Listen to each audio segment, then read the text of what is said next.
Hey everybody, Matt Barton here with this week's Broker Minute or Two. If you've been paying attention to the more macro picture of our economy and inflation, there's another one that's important to track, and that is the amount of household credit card debt. Why do I bring that up? Because there seems to be a pretty tight correlation to when that credit card debt goes up significantly, which it has done over the past 2 years. There's a pretty tight correlation, although there's a laggard or a delayed effect with the number of short sales we see. So I'm noticing in my role that I'm getting more questions about short sales, which means they're starting to crop up. And for those of you new in the industry, you're probably terribly unfamiliar with not necessarily the term, but how to actually navigate short sales. Those of you that were proficient in it 10, 15 years ago probably need a refresher on that. So this week's Broker Minute or Two. All right.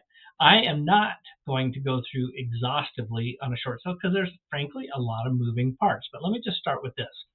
I hear this all the time, or I used to hear this all the time when people talk about it. Oh, well, the bank has to, sign off on the REPSI. Just remember, a REPSI is still between a buyer and seller. When we do a short sale, there is a provision via an addendum that gives the bank the authority to sign off on a short sale, right, receiving less or short of what they are owed, but they are not signers to the contract per se. So just make sure you use the right language. The REPSI is still between buyer and seller, although there's this huge asterisk known as the contingency, meaning third-party approval.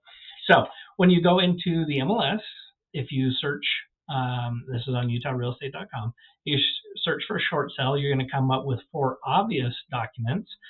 The addendum to the ERS, and yes, if you're taking a listing that's going to be a short sale, you really should have that as part of your doc set.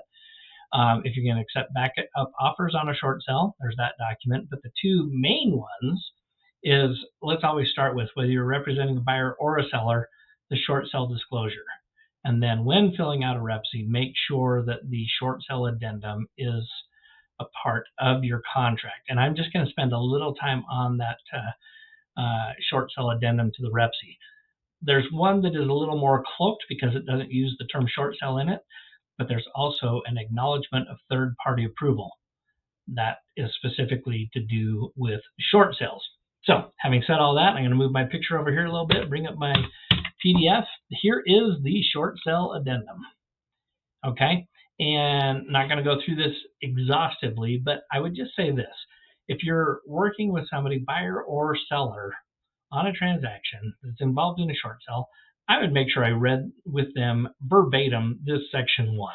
It's really important. It really defines what a short sale is. If we're sometimes confused about it and out of practice, I can almost guarantee you they are.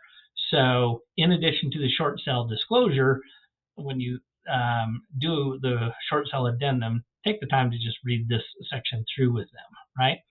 And as I was making reference to earlier, and this section is highlighted, in section 1, it says buyer and seller agree that the respective obligations, meaning buyers and sellers, under the REPSI are subject to third-party approval as defined in section 2 below. That includes 2.1, 2.2, and 2.3, right? And third parties may involve any number of people. It could be traditional lenders, it could be hard money lenders, it could be bankruptcy trustees, etc. So as we go through this process of taking a transaction, and I like to use the example, nice round numbers, if the house is worth $500,000, but they owe $525,000, but they need to get out from underneath the house. We're going to go through the process of talking to the bank or the institution who holds the note and say, hey, listen, we want to see about selling this short of what you're owed, hence the term short sale. And just so you know, I did 3 years of foreclosures. When a bank looks at taking a house back in foreclosure versus taking it back in a short sale, there is some math and calculus involved. But when a bank takes a property back in foreclosure, typically they have to employ a law firm that specializes in that. They're going to spend somewhere in the neighborhood of $10,000 for that.